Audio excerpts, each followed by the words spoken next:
लाखों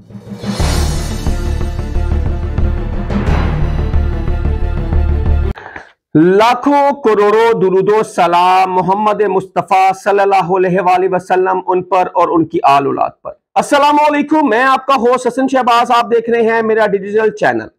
मैं अपने चैनल में आपको खुशामदीद कहता हूं। आज की एक अहम बड़ी खबर, सुप्रीम कोर्ट ने साइफर केस में एक अहम फैसला सुना दिया और ये 3 रुकनी बेंच ने ये फैसला सुनाया चीफ जस्टिस सरदार तारिक की सरबराही में। और ये क्या फैसला है ये हम आपके सामने तफसीर रखने जा रहे हैं।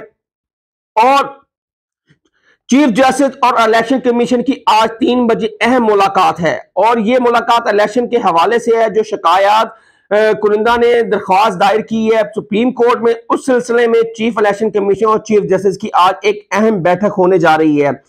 और जेलम में आज रिटर्निंग ऑफिस में क्या हुआ फवाद चौधरी के भाई के साथ, ये भी हम आपके सामने तफसील में रखूंगा। सबसे पहले आज की सबसे बड़ी अहम खबर और पीटीआई के लिए सबसे बड़ी खुशखबरी, आज सुप्रीम कोर्ट में 3 रुकनी बेंच ने शाह महमूद कुरैशी और बानी चेयरमैन पीटीआई की साइफर केस में जमानत की दरख्वास्त दायर की। उसमें समाअत शुरू हुई तो उसमें कहा, जब प्रोसिक्यूटर जो थे एफआईए के, उन्होंने कहा कि जी बानी चेयरमैन और शाह महमूद कुरैशी को ट्रायल जारी है अडियाला जेल में, हम उनकी जमानत को इंडोर्स करते हैं और उनकी जमानत खारिज की जाए।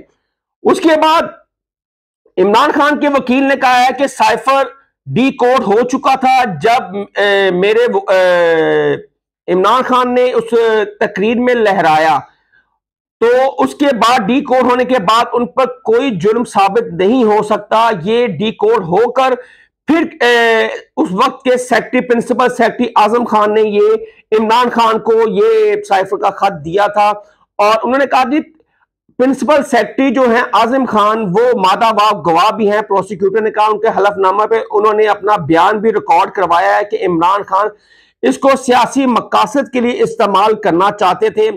क्या इसमें साबित हो सकता है कि वो एक सियासी मकासद या किसी गैर मुल्क को फायदा पहुंचा सकते हैं? ये चीफ जस्टिस ने कहा प्रोसिक्यूटर को। उन्होंने कहा कि इसमें अभी तक तो हमारे पास कोई शायद नहीं है कि किसी गैर मुल्की को उन्होंने फायदा पहुंचाने के लिए ये बातें की हों। तो फिर आप कैसे कह सकते हैं कि साइफर एक किसी मुल्क को फायदा पहुंचाने के लिए कहा हो?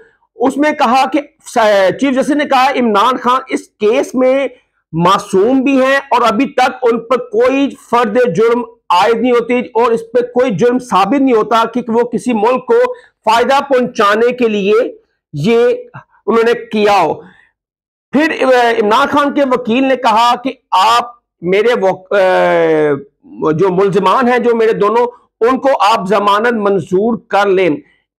चीफ जस्टिस ने कहा कि आप ये बताएं कि इमरान खान को बाहर क्यों नहीं निकाल सकते। उन्होंने कहा कि इसलिए नहीं निकाल सकते, प्रोसिक्यूटर ने कहा कि इसलिए इनको बाहर नहीं निकाल सकते क्योंकि इसमें कोई मसला हो जाएगा। लेकिन उन्होंने कहा क्या मसला हो जाएगा? मुल्क में बड़े बड़े लीडरों ने अदालतों की तरफ रुख किए हैं, क्या इमरान खान को अदालत में पेश क्यों नहीं किया जा सकता? उन्होंने कहा है कि इमरान खान को सिक्योरिटी रिस्क की वजह से हम अडियाला जेल में ही उनकी फर्द जुर्म उन पर आयद किया और उनका ट्रायल अडियाला जेल में ही है। चीफ जस्टिस ने कहा कि ये आप कैसे कह सकते हैं कि जो अडियाला जेल में साइफर केस की समाअत हो रही है वो शफाफ है, इन कैमरा है, सहाफियों को उसमें नहीं लाया जा रहा, इसकी क्या वजह है? इमरान खान के वकील ने कहा कि मेरे मोक्कल के साथ नाइंसाफी हो रही है, ये ट्रायल इन कैमरा होना चाहिए और पूरे मुल्क को इसको देखना चाहिए क्या सच है और क्या झूठ है। इसमें ये एक बहुत इंटरेस्टिंग बात की अतल मनीला साहब ने। उन्होंने कहा कि मुल्क को 1970 और 1977 वाले पे जगह पर ना ले जाए। कल अगर आज एक जमात भुगत रही है तो कल किसी और जमात को भुगतना पड़ेगा। क्या 70 सालों में 75 सालों में इस मुल्क में इसी तरह निजाम चलेगा? ये अब नहीं हो सकता, इसको बंद कर देना चाहिए। पाकिस्तान एक आइन और कानून के तहत चलेगा, जिसकी जब भी कोई मर्जी हो जिसको मर्जी उठा ले, जिसको मर्जी रिहा कर ले। ये जंगल का कानून नहीं है, ये पाकिस्तान एक मुल्क है और जमहूरी मुल्क है और इस पे आइन की पासदारी होना सबसे बड़ी बात है। ये अतल मनिल्ला साहब ने कहा, और उन्होंने कहा कि आप किस तरह कह सकते हैं एक हमसाये मुल्क से साइफर को फायदा हुआ, आप, और उस पर उन्होंने इसमें कुछ नहीं लिखा हुआ, उन्होंने कहा इसमें कुछ लिखा नहीं हुआ कि किसी हमसाये मुल्क को साइफर केस में फायदा हुआ।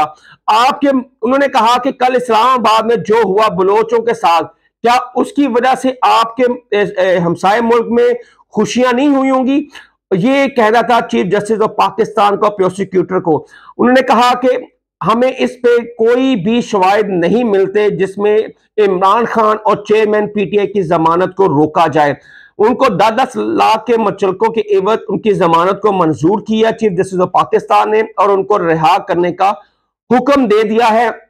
और इस टाइम पूरी नून लीग, और जिसमें सजाए मौत भी लिखी हुई थी, वो चीफ जस्टिस ने कहा ये खाली सिर्फ और सिर्फ एक खुशफहमी है जिसकी वजह से ये सजाए मौत का साइफर में लिखा हुआ है। अव्वल तो ये सजाए मौत बनती ही नहीं है, क्योंकि जब जुर्म ही साबित ना हो तो फिर सजाए मौत कैसी हो जाए? क्या उस वक्त की गवर्नमेंट को, 17 महीने की गवर्नमेंट जिसमें वजीर आज़म शहबाज शरीफ थे, क्या उन्होंने जो एक कैबिनेट मीटिंग की जिसमें साइफर के मुतालिक साइफर को लाए, उस पर बहस की गई, उसको देखा गया, क्या उस वक्त वो डी कोड हो चुका था? प्रोसिक्यूटर ने कहा जी हाँ, उस वक्त डी कोड हो चुका था। तो चीफ जस्टिस ने कहा कि उस वक्त क्यों नहीं इस केस को बिल्ड किया गया? 17 महीने बाद इस केस को आप ला रहे हैं, इससे कोई साबित नहीं होता। और 1 माह बाद उस वक्त के प्रिंसिपल सेक्रेटरी आजम खान ने इस पर अपने गवाही दी। उन्होंने कहा कि इससे पहले इन्होंने गवाही क्यों ना दी?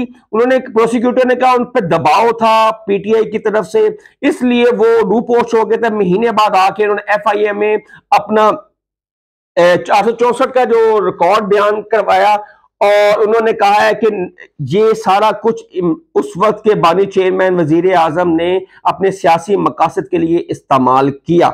और इस तरह शाह महमूद कुरैशी और इमरान खान की जमानत मंजूर कर ली गई है। और आज चीफ जस्टिस ऑफ पाकिस्तान और इलेक्शन कमीशन की एक अहम मीटिंग होने जा रही है। जिस तरह आपने देखा कि लोगों की दरख्वास्त है कि लोगों को रिटर्निंग ऑफिस जाते हैं, कहीं पेपर नहीं जमा होते पीटीआई के, कहीं उनसे पेपर बैलेट छीन लिए जाते हैं, कईयों को गिरफ्तार कर लिए जाते हैं, जैसे वुकला को गिरफ्तार कर लिए गए, जैसे इमरान खान के वकील अडियाला जेल के अंदर इमरान खान से पेपर साइन करवाने आए, तो उसके बाद वो गायब हो गए, और 7-8 घंटे बाद उनको अडियाला जेल से वो बाहर आए, उन पर प्रेशर डाला गया, उनको हरासा किया गया, ये कहना था वकील का। और उसके बाद आज जेल में बहुत बड़ा वाकया आया। फवाद चौधरी के भाई अपने फवाद चौधरी के जेलम के हल्के से एनए में अपना उनके जमा करवाने गए, और उनको पुलिस ने ऑफिस के बाद, इलेक्शन कमीशन के ऑफिस के बाद, टर्निंग ऑफिस के बाहर उनको गिरफ्तार कर लिया गया।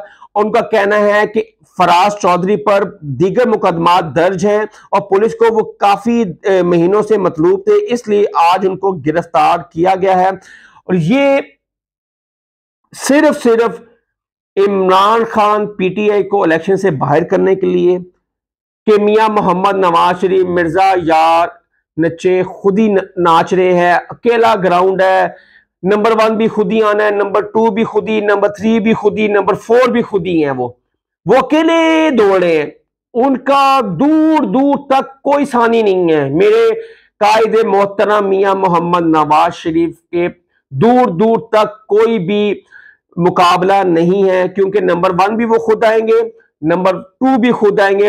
पता चलेगा कि मियां मोहम्मद नवाज शरीफ को मियां मोहम्मद नवाज शरीफ ने शिकस्त दे दी बुरी तरह। और फिर क्या बुराई हो कि कल्ले भी दौड़े तो फिर भी दूजे नंबर ते आन, तो फिर बदकिस्मती होगी मियां मोहम्मद नवाज शरीफ की। क्योंकि जैसे लोगों को पकड़ दकड़ जा रही है, कोई रिटर्निंग ऑफिस जाते हैं वहां से गायब कर लेते हैं, किसी का पेपर बैलेट छीन के ले जाते हैं, किसी को रिटर्निंग ऑफिस जाते हैं, रिटर्निंग ऑफिस अफसर ही नहीं वहां पे बैठा होता, पेपर ही नहीं जमा करते।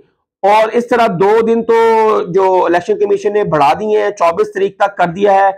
आज बेसिकली आखिरी दिन था, लेकिन फिर भी नवाज शरीफ के कहने पर इलेक्शन कमीशन ने 2 दिन और बढ़ा दिए हैं। क्योंकि नवाज शरीफ ने कल कहा था ना कि जी 2 दिन और बढ़ा दे, और कई जमातों ने कहा था, लेकिन उनकी नहीं सुनी। नवाज शरीफ की जल्दी सुनी जाती है। इलेक्शन कमीशन उनको प्यारे है ना, इस वजह से।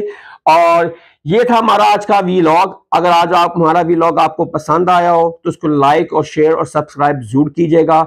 हसन शहबाज को नेक्स्ट वीलॉग के लिए इजाजत दे। अल्लाह हाफिज।